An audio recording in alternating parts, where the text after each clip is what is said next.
A Course in Miracles Workbook. Review of Lessons 61 through 80. We are now ready for another review. We will begin where our last review left off and cover 2 ideas each day. The earlier part of each day should be devoted to one of these ideas, and the latter part of the day to the other. We will have one longer exercise period and frequent shorter ones in which we practice each of them. The longer practice periods will follow this general form. Take about 15 minutes for each of them and begin by thinking about the ideas for the day and the comments that are included in the assignments. Devote some 3 or 4 minutes to reading them over slowly, several times if you wish, and then close your eyes and listen.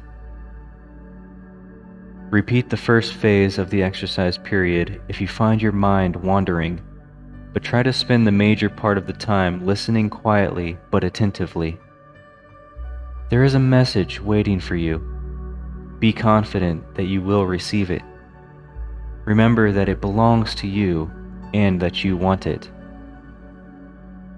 Do not allow your intent to waver in the face of distracting thoughts.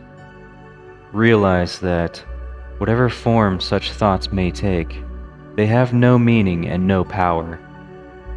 Replace them with your determination to succeed. Do not forget that your will has power over all fantasies and dreams. Trust it to see you through and carry you beyond them all. Regard these practice periods as dedications to the way, the truth, and the life.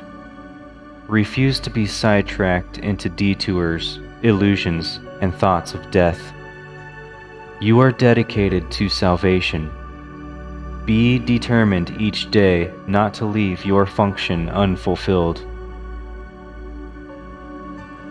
Reaffirm your determination in the shorter practice periods as well, using the original form of the idea for general applications and more specific forms when needed.